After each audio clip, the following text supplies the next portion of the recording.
my kids started to have some trouble, and we went to get them help, and it was like, wait a minute, this guy, the dad, needs help too. So I was like, yeah, I think I want to change. And you're just kind of feeling your way through the dark. And, 2018, 2019, I think I had heard of ayahuasca for the first time. It's different maybe now, 2022.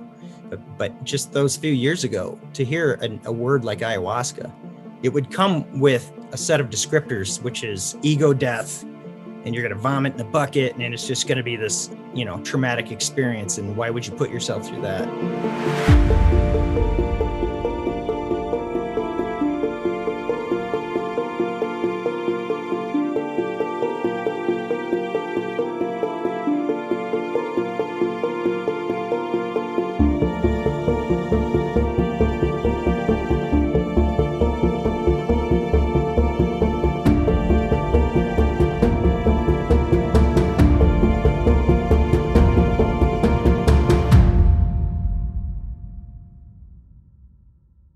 Hi, everybody. Welcome to another episode of the Psychedelic Conversations podcast. I have with me a very special guest.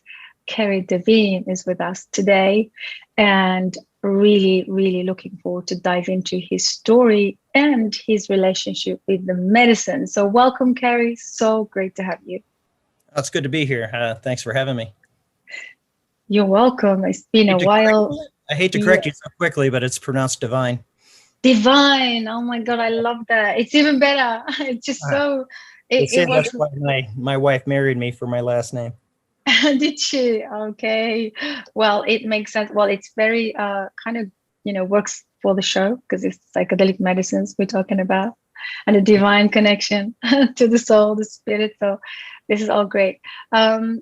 So as always, we like to dive into your story, and you are in the performing arts, so yes. You can maybe tell us what you do, and then we can then go into your story a little bit about how did you come into the psychedelic medicine space, and we'll take it from there.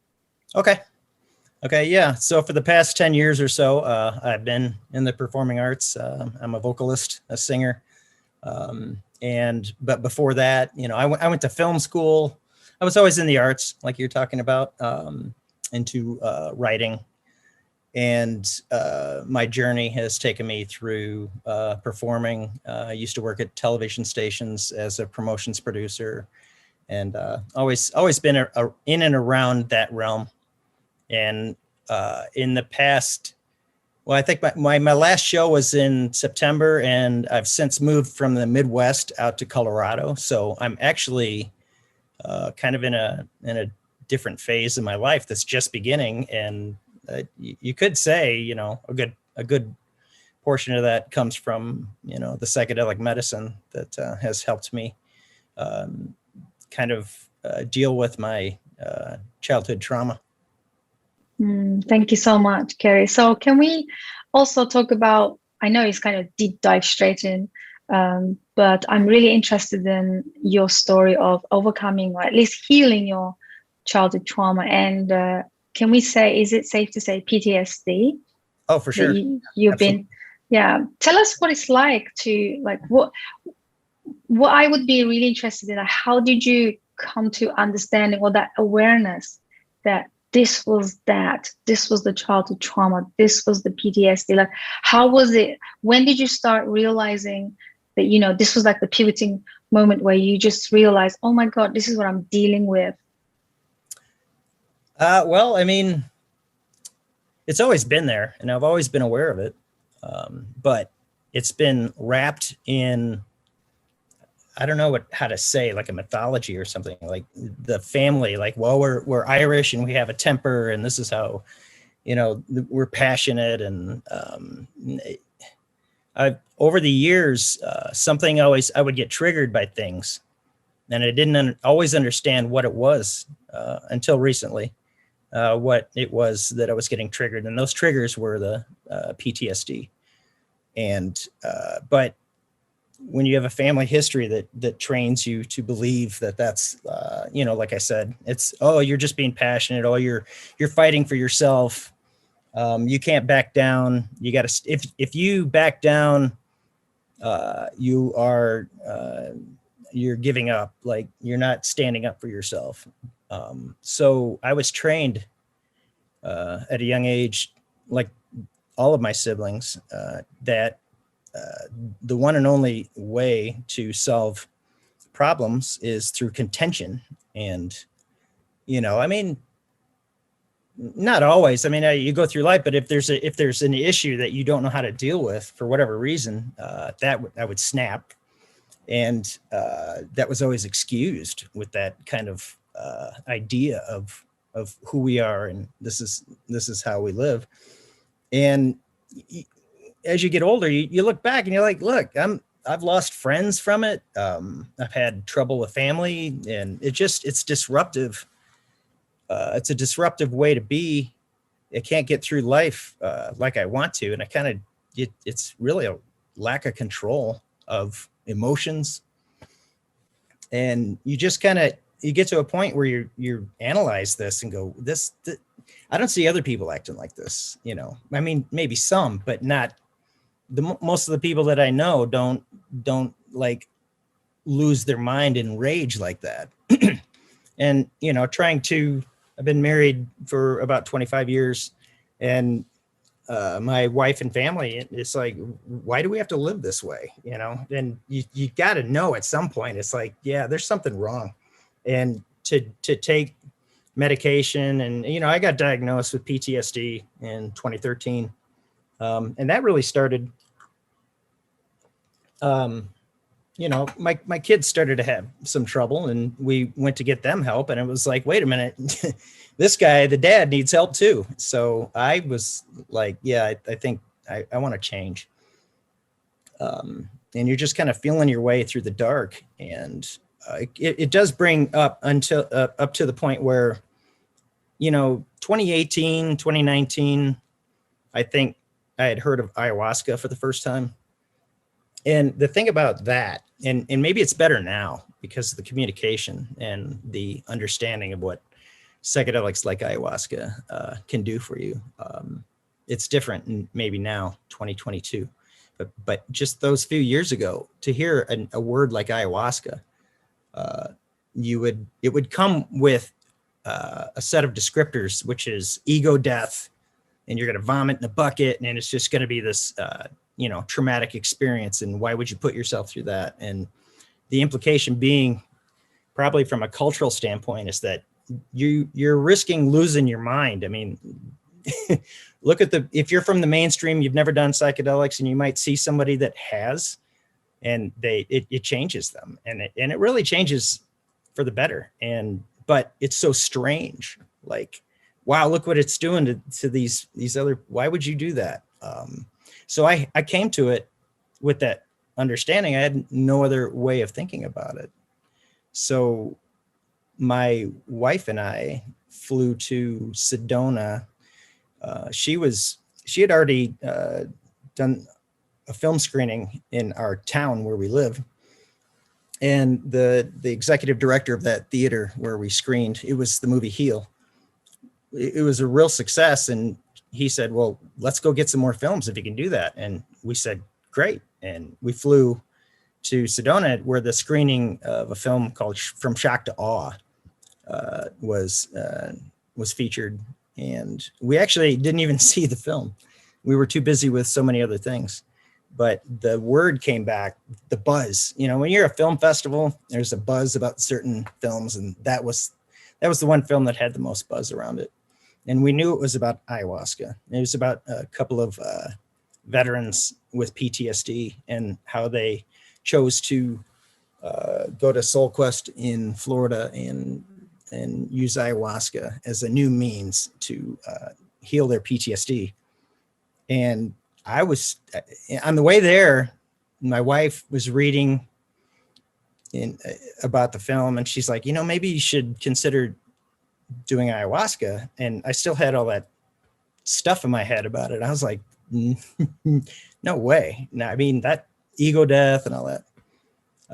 But when we were there, we met someone who was really familiar with ayahuasca, and my wife Sue and I were speaking to him. His name was Jason, and he just looked at me and he's like, "Yeah, you need to do ayahuasca." And out of nowhere, I just said yes. I could just feel it. I just sensed from him a certain calm. He's a total stranger. I'd never seen him before and haven't seen him since. And in that moment, I said, "Yeah, I think I will." And Sue's jaw just dropped. She's like, "What? How is that possible that we just?"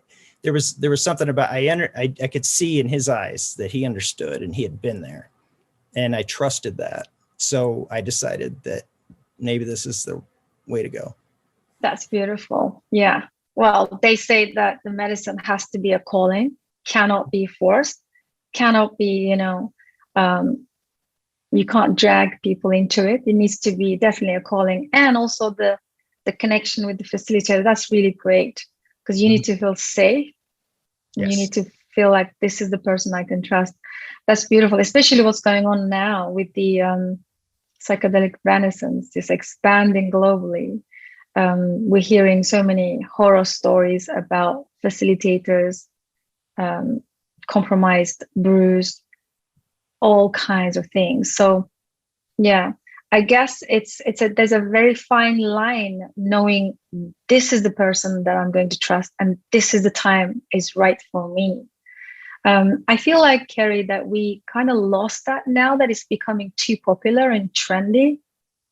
I feel like earlier in the beginning of the whole thing, people would, like you said, I speak to so many people.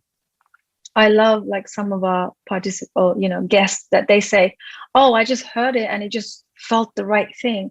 I feel like since the ayahuasca boom, the tourism in ayahuasca, I feel like we kind of lost that organic calling to the medicine.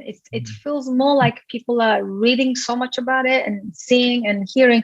So it's becoming a trend where they just want to go and try it rather than it's a deep calling for healing, if you know what I mean. What are your thoughts on that? My thoughts on that are that is a natural process for trends to happen and it to get to be too commercial and all of that is absolutely natural, but it's not a surprise. I think about, if you think about where ayahuasca came from or any other psychedelic, maybe psilocybin, where we find its origin, it had a culture that understood it, and you could approach that medicine within that cultural frame. And now that it's leaving the jungle, it doesn't have that cultural frame anymore. And so it is going to run into all of these kinds of things until it evolves and naturally settles in. So that's not a surprise. I think that that's just a natural, I guess an example of that would be in 1955, I think it was, when a man wrote the article in Life magazine about psilocybin coming from Mexico. And after that, it just seemed like, all the rock and rollers wanted to experience this, and a hippie culture came in the United States, which was, you had in the United States, there was no culture for psilocybin at all. And then it just showed up and exploded, and people felt a certain way about it. And it really made people think, wow, we could really change the world. It gave them an understanding, I'll say, in the aggregate as a whole. But it had no cultural reference. So you had, love beads and crazy clothes and hippie hair and whatever. And the mainstream was like, hold on, no, we can't do that. There's no cultural reference for it. So ayahuasca, psilocybin, all different psychedelics, I think, are in that period right now where they're trying to find and establish a cultural reference. And there's kind of a, laws are being explored. How can we introduce, psilocybin therapy, maybe ayahuasca therapy, and, MAPS is involved in that. And I hope it doesn't go the route of, what do I want to say? Pharmaceutical companies like jumping in and taking control. I'd like to see more of what we're doing right now. This discussion we're having now is the testing of how we can incorporate these things into our culture, because they're amazing. There's certainly some drawbacks, but we as people need to have these discussions and really like find a way that it fits into the culture and incorporate it. Because the thing I think about is, I think love is great, but I think the world really needs understanding. Like, I think we need both, but if I hate this binary question, if you had to pick between love and understanding, I think understanding is really important right now. If we can, and I find that when I take a psychedelic, I feel the love. And when the psychedelic wears off, I have a chance to understand if I choose it. And that's what I think is important. That's why this medicine is so important right now, because we have a chance to understand each other through psychedelics. Yeah. That's very powerful. Thank you. Yeah, that guy was the Wasson, I think Gordon Wasson, who wrote. Yeah, and then there's like crazy stories how the Beatles drove across Mexico, and everybody went crazy. Celebrities at the time. Yeah, and I do understand what you're saying. Before it settles, and we find ways to, or even new frameworks to handle and incorporate them in our lives. I think it's gonna go through that, nature's law. Before it gets better, it gets worse. Yes. Chaos to coherence type of understanding. I think we are gonna, whether we like it or not, it's gonna happen. I was listening to Michael Pollan, and they said to him, what would be the one worry or is there any kind of concerns you have? And I think he was saying something like, the only concern would be a bunch of guys dying from immaturely, irresponsibly handling them, and then the media turns against us again, because right now the media is all about pro psychedelic, and the mainstream media is continually promoting them as like almost magic potions, right? Panacea. And I like what Michael Pollan said. He said, well, let's not get to that point where a bunch of guys, turn this whole thing against us again. I definitely advocate the educational part. The understanding and education is my thing. I love that. My passion is about, can we bring more education? We already understand the medicines are powerful. We already know that they have the potential to transform, change, heal. But can we bring more education as the chaos of it comes about? I think if we can educate ourselves and have a mature approach and handling, I think we'll be okay. I think we'll develop a good framework. Doesn't matter what culture, where we are in the world, we can create some great ways to incorporate them. I'm hopeful. Yeah. I agree. Because I mean, if you look at the medicine, again, this is a very common conversation that you're probably always hearing. Medicine is advanced, like crazy levels. Like the medicine now, if you look back 100 years ago, look, the machines will be starting to operate people on the most sensitive, procedures, and yet mental health side of it is completely stagnant, and it stayed where it is. And they say, like, even the SSRIs have been founded 40 years ago, and nothing has been ever evolved ever since. So I feel like this is a great time to level up the mental health, the psychological side of the health. Yeah, absolutely agree with you. So I just want to also dig into your story. So do you know what you said so powerful? Also, I want to acknowledge you. When parents have issues with their kids, there is this always need to fix them. Let's get them a therapy. Let's get them fixed. Let's find the answers. Let's find the cure. Yet, that moment of the truth, that dawns upon them. Wow, it's not my kid. I need the therapy, right?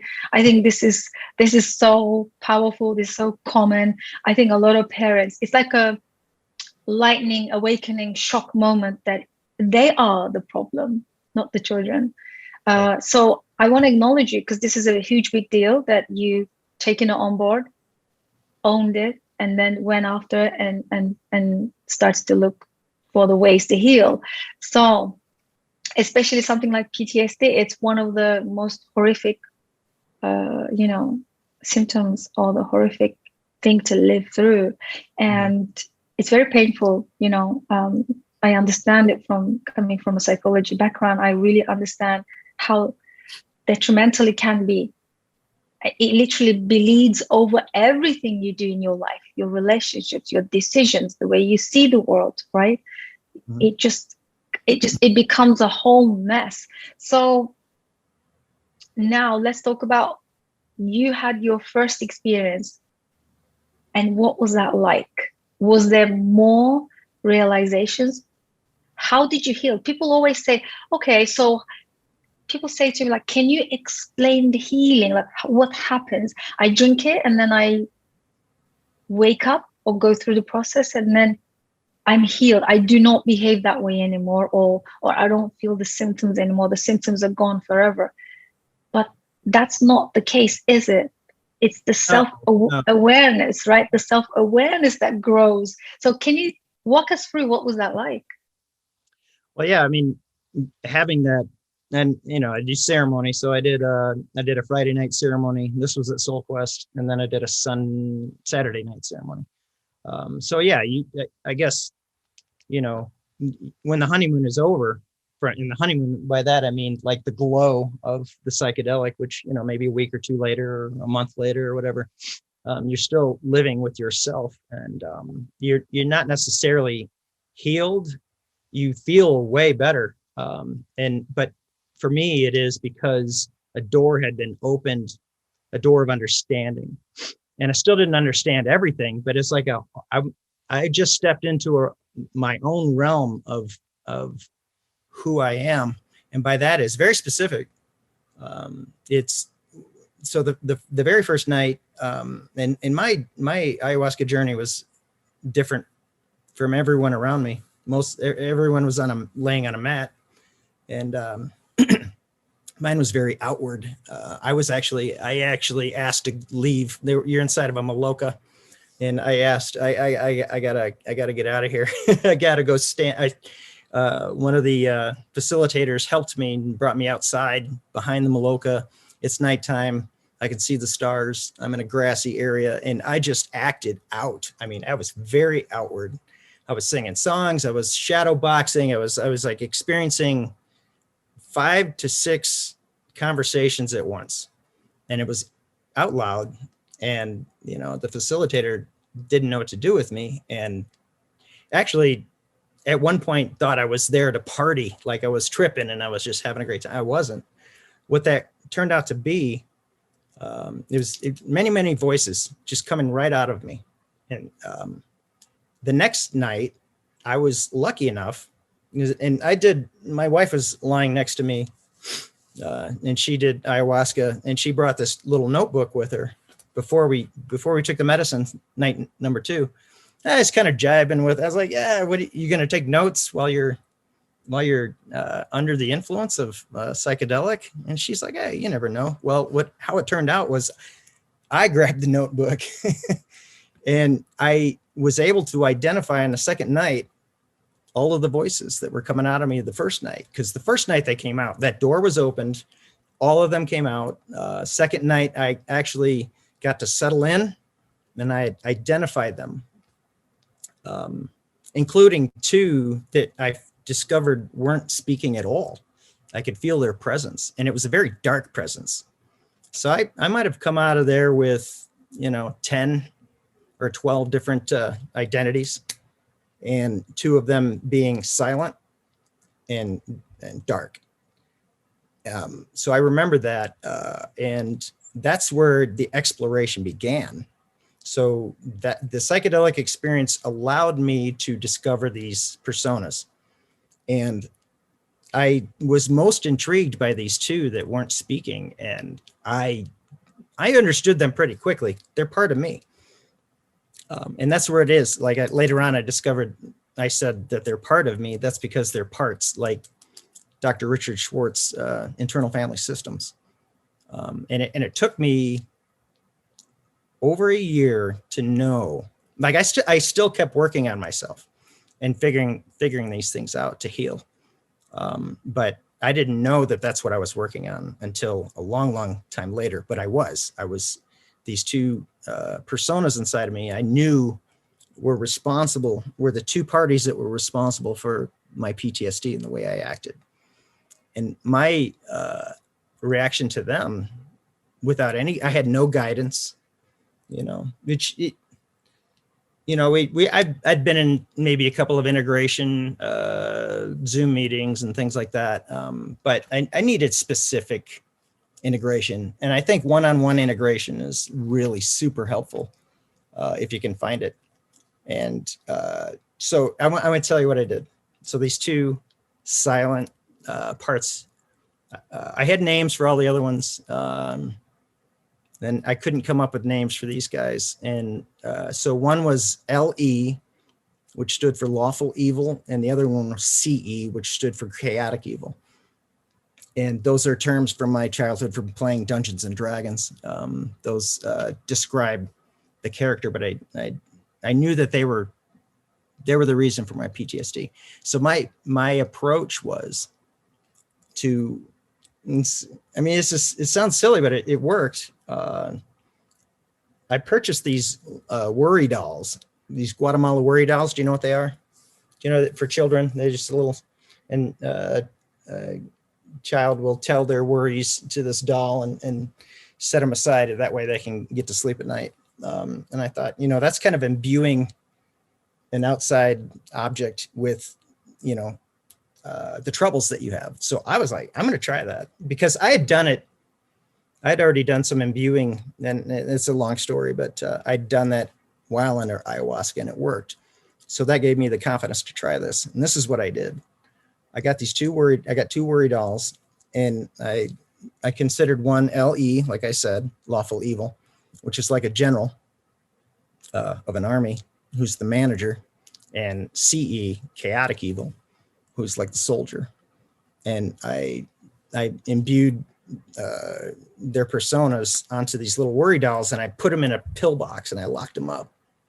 I'm thinking, it's you two parts that are responsible for so much of this crime and awful behavior. And what do we do with people when they act like this? We lock them up. So I did, and it worked.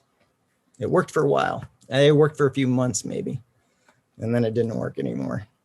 And that's when Sue knew something was really, really wrong at that point. It's like I was awful after that. I was so she reached out to someone named Daniel McQueen, which you may know who he is,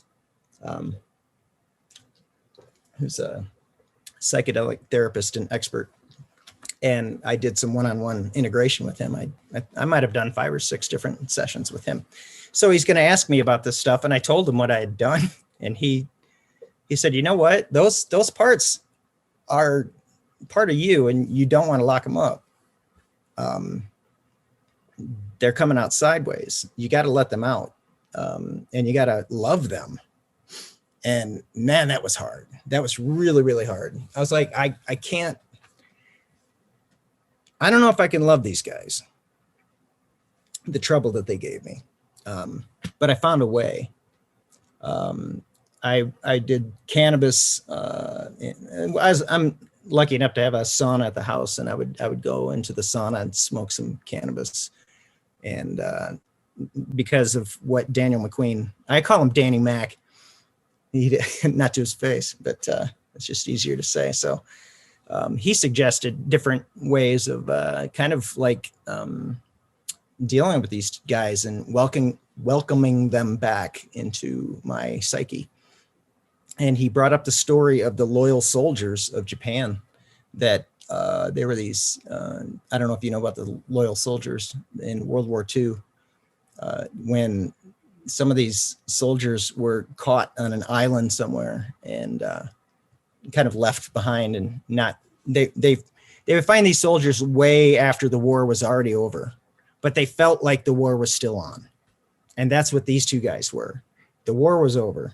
These two, it turns out, were protecting me. And they were my loyal soldiers. And the war was over. The war was my upbringing with my father. And I wasn't under that. I wasn't under that strain anymore, but they still acted like it. And what had happened was my father had imbued, speaking of imbuing, he imbued anyone around me, whether it's, well, it could have been a stranger, it could be a boss, could be my wife, could be whatever, anyone, that if I heard a certain tone of voice or I heard a certain thing that I was basically sensed that they were ridiculing me, that's when I would lash out. And that's when these soldiers would take over.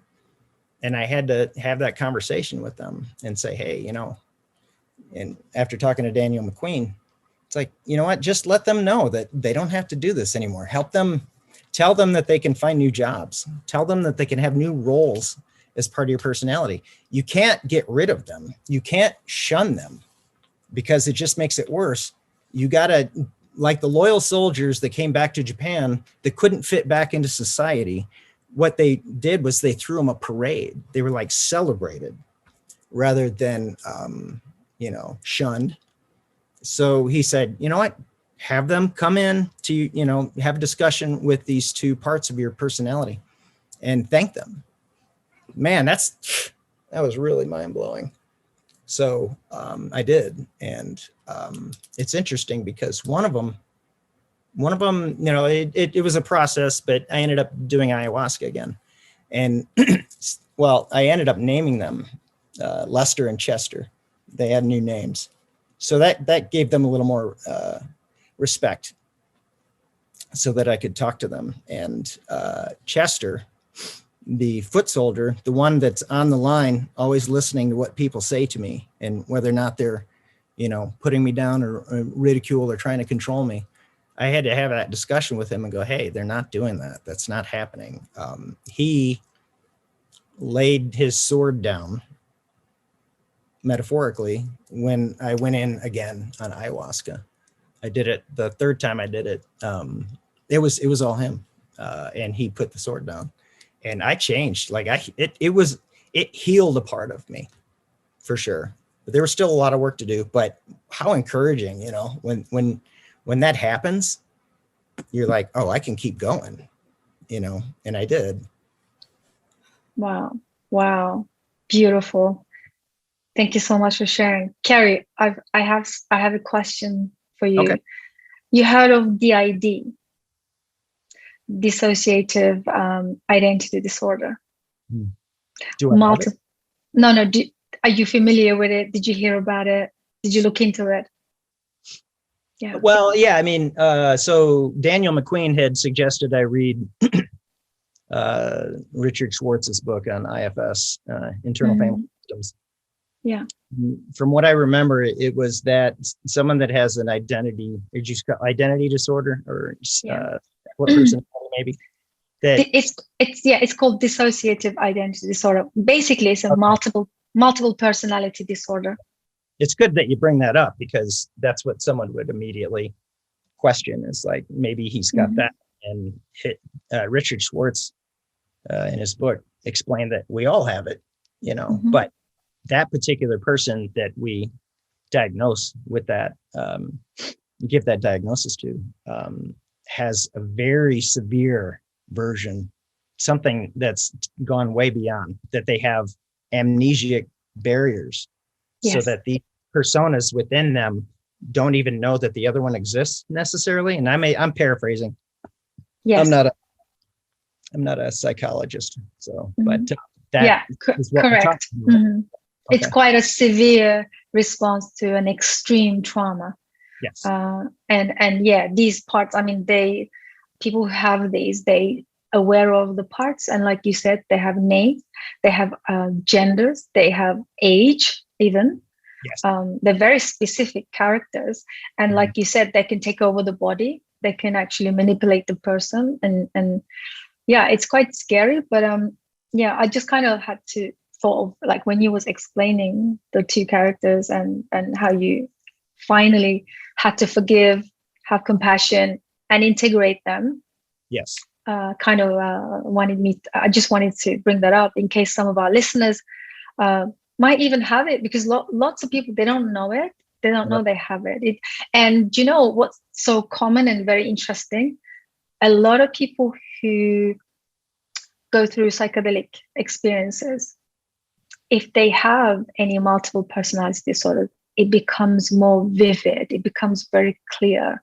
Like I know a specific person that, she said after the ayahuasca ceremony, it became very clear that there were many parts within herself. So yeah, it's super interesting. And I like what you said about, instead of locking this up, but more about integrating them.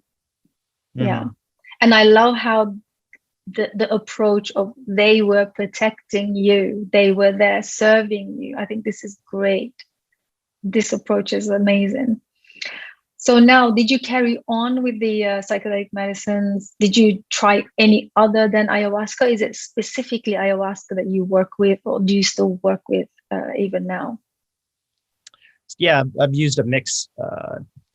Ayahuasca was definitely a great way to open it all up in a major way, rather than kind of, cannabis and other things might just kind of skirt around it and give clues to what's going on. Ayahuasca just kicked the door down.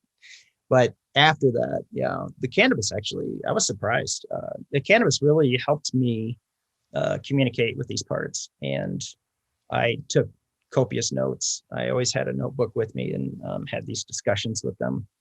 And so I used cannabis, and I also used psilocybin.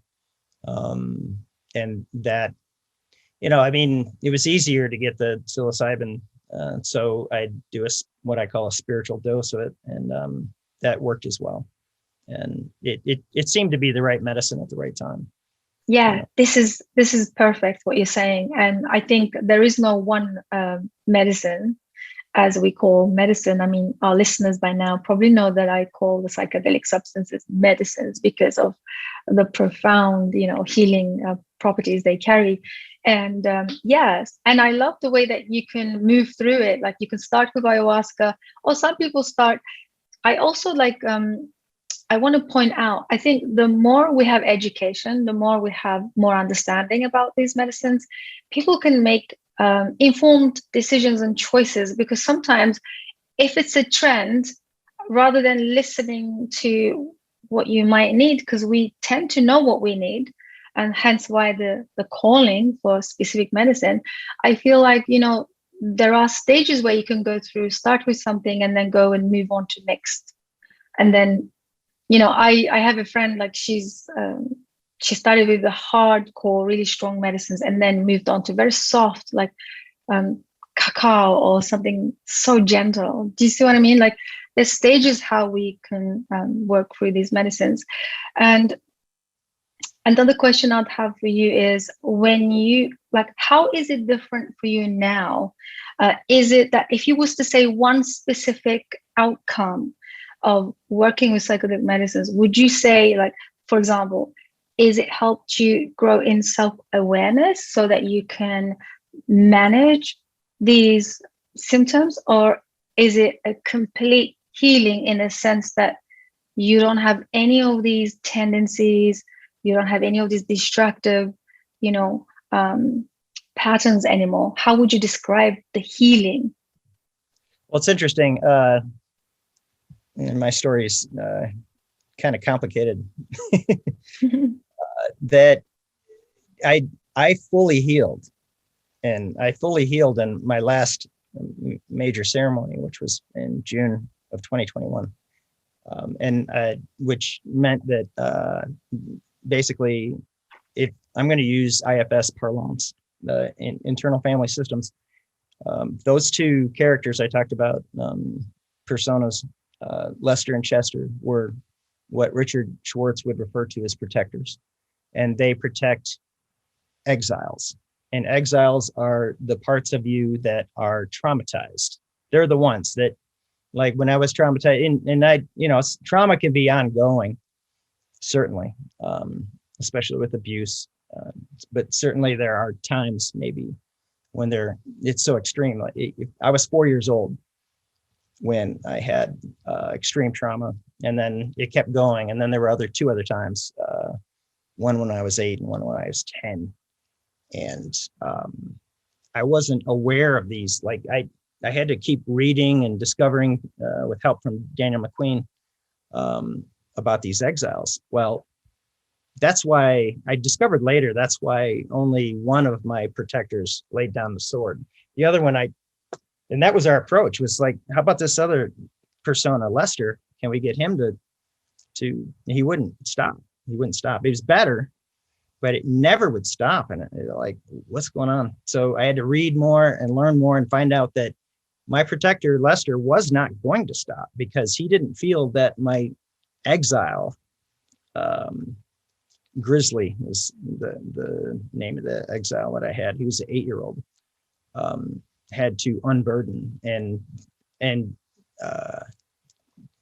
be told, hey, it's okay. You don't have to be 8 years old anymore. You can come grow up and be a part of Kerry's persona like the rest of us and be at ease.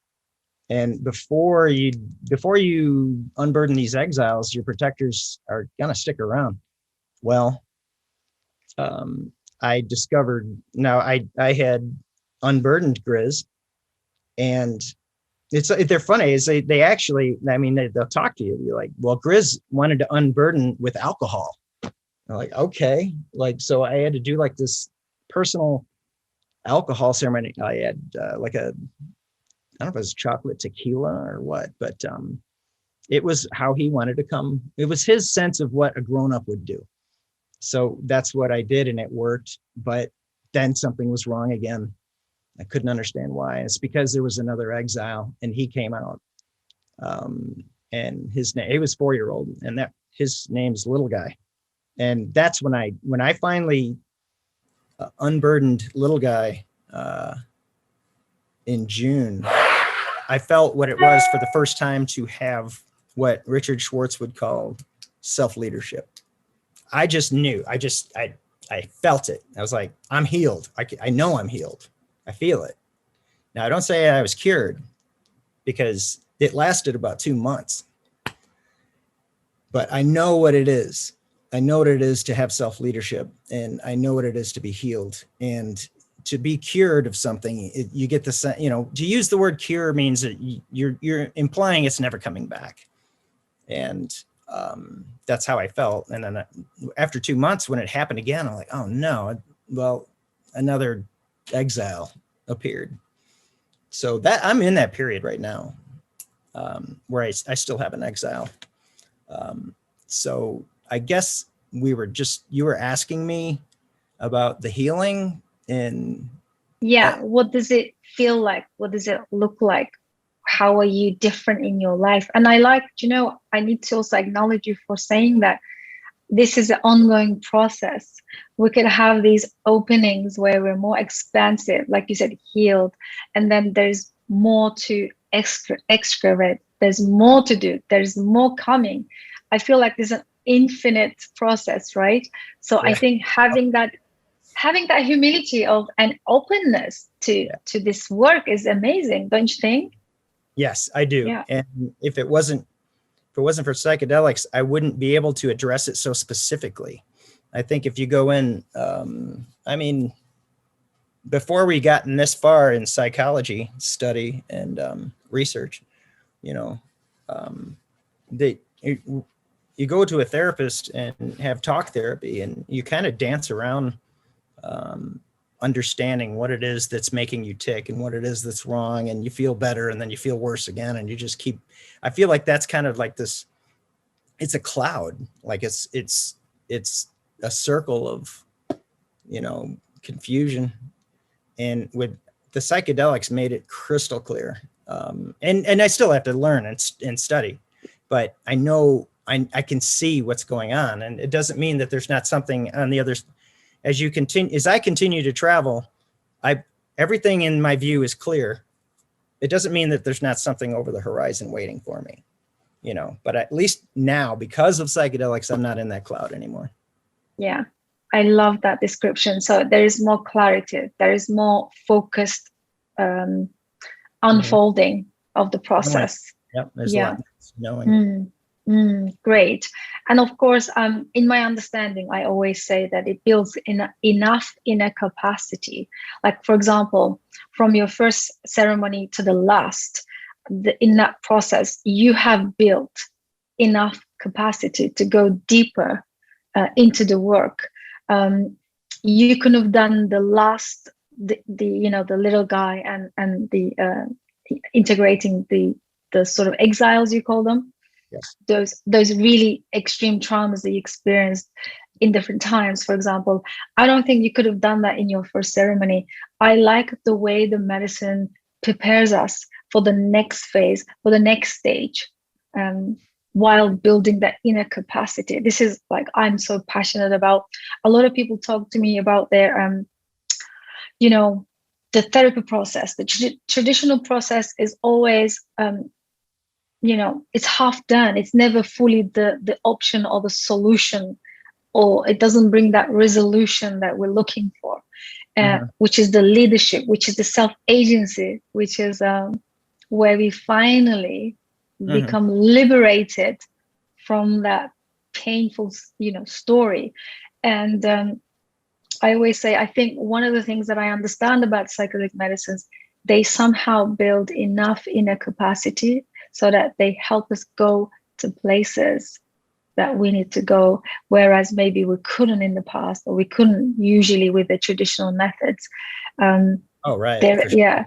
Yeah. I definitely need, once you begin to understand how it's working for you, you will want to do it more than once, and see it as a, you're visiting the realm of within which you can get to know yourself and have those internal conversations that actually work. And one of the things I want to impress in this conversation we're having is that you're talking about, it's a constant journey. It's never going to be over. It's true. But the difference is, because of psychedelics, I can now live with the fact that this is unfinished business and not worry about the finish line. I've accomplished so much with what psychedelics have given me, that it's okay that I still have things to work on. Whereas before that, if it's unfinished, that means you're not healed, you're not cured, and that's a cloud in itself hanging over your head. Is like, when is this ever going to be over? And it isn't. But like I said, I can live with it now. I'm like, hey, this is okay. Like I've reached kind of I want to say a plateau, because a plateau makes an assumption that you've gotten to the top, but I've reached a good place to where I can really work on the rest of my issues in a calm manner, and just, hey, we're, like the village, there's always going to be trouble. There could be an attack from another village. You just kind of gather together, and we'll work it out in a diplomatic way, rather than in a contentious way. It's so much better.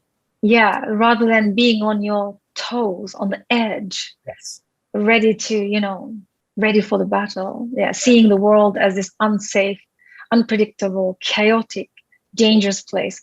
I love that. So you can literally breathe through now, breathe and be calm, and that radical acceptance that this is an ongoing journey. I like. Yeah, this is an ongoing journey. I'm going to be here, and I'm good with that. There is no destination.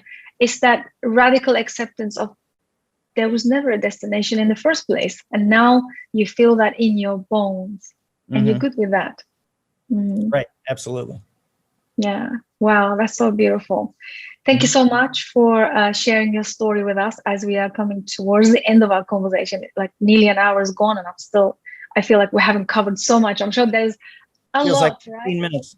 Yeah, and I'm sure we'll have you back soon because Hope so. tell me about if there's any projects. Like, are you writing a book about your story? Is there anything going on? What's happening? Yeah, I am. I'm writing a book. The title right now is My Ego's Electric Funeral.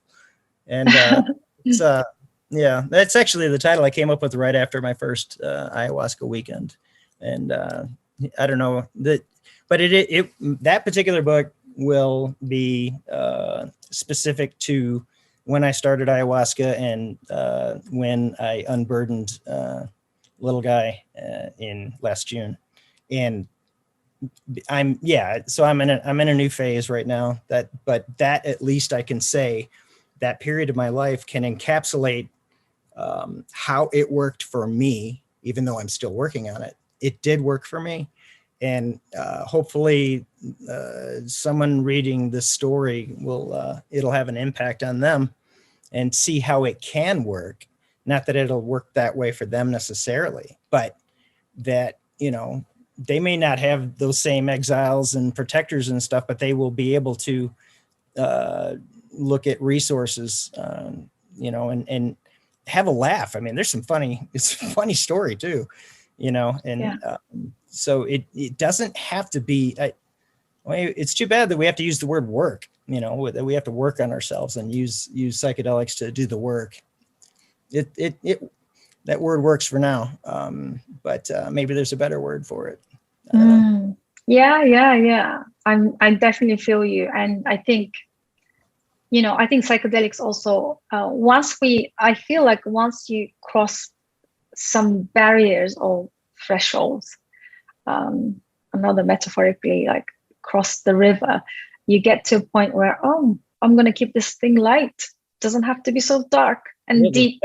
Right? Yeah. Let's keep it light. Let's keep going, but also have fun. Learn to be, learn to have fun in the process. I like that. And I would use also, the word joy. Yeah. Isn't that what you're after anyway? Joy, like just joy. Yeah. That contentment, that peace, inner peace to find that you're okay where you are. Right. That's amazing. I love that you are putting this into a book. I feel like who said this? I think I can't remember the person who said this, but I think there's a saying that the stories will change the world. I think this is so important. We're in an information technology age. People can access information so fast. I think sharing our stories can give that light or the inspiration. Like even the way you told your story, I'm already getting little light bulb moments, aha moments, metaphoric processes that you're talking about. It's a storytelling at its best, even though it's so true to you and your experience. It just kind of lights up some parts of my mind. I'm thinking, wow, this is great. And I'm sure everybody will feel the same when they get their hands on the book. Yeah, and it's from the perspective of not knowing what psychedelics, when the way the story is written and being written is that I don't know what's going on. What is this stuff that's happening to me? So that's what people feel before they even try psychedelics. They're like, I don't know what to expect. And it's really hard to put into words. So rather than try to describe what a psychedelic is like when you're under that influence, I'm going to tell the story of how I felt at any given moment as the journey progressed, and through that experience, then I think it'll help give some people a better picture of how it works. Yeah, exactly. And this is the part of the sharing, storytelling, and just gives us all the education. I think these conversations are going to be great, trying to understand and pinpoint some of the important aspects of the medicine. So thank you so much for that. Oh, you bet. And thank you for what you're doing, because this is part of the sharing, like you're talking about, is that your podcast and all of the work that you're doing right now is part of that sharing, and it's important. And I think that what you're doing right now is lending to the culture development that we were talking about. So thank you. Thank you. I appreciate you. And yeah, the moment I realized that, oh my God, okay, Now we don't have the indigenous cultures, we don't have the framework like they did work, a millennia ago, 100 years ago, or, even now there are so many native people working with the psychedelics in their cultural framework. And I'm thinking, what do we do in the West? We got to find our own. Yeah. So since I don't have that background, since I don't have that lifestyle, what do I do? So let's come together and build our own framework that works for us living in this industrialized lifestyle, right? Yeah. You and Michael Pollan and Esalen and MAPS and many of these groups and organizations, I think that's how it's happening. Thank you so much. I really appreciate your feedback. And just want to wrap this quickly with 3 things I heard from you today. 1, having courage to really go into the experience, taking ownership, knowing that you may be the problem, that you need to look in, maybe you need to step up and do the work. So that's incredible. Secondly, integration. It's not just about the medicine experience, it's about finding those around you, like your partner Sue, incredible support. Mm-hmm. She's just so brilliant.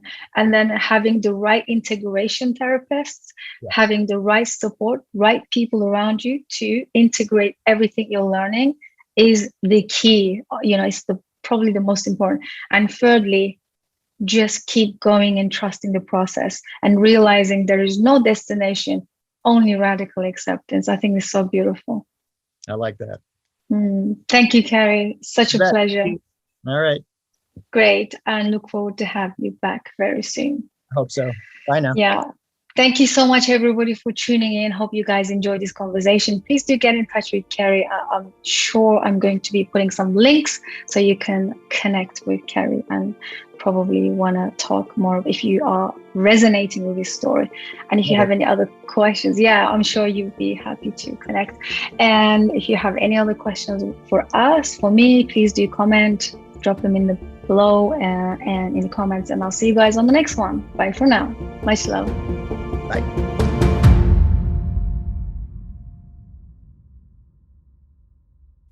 Thank you so much for joining us. Psychedelic Conversations podcast is designed to educate, inform, and expand awareness. For more information, please head over to psychedelicconversations.com. You can also share with your friends or leave a review so that we can reach more people. You can also join us in our private Facebook group to keep the conversation going. This show is for information purposes only, and it is not intended to provide mental health or medical advice. Thanks for listening.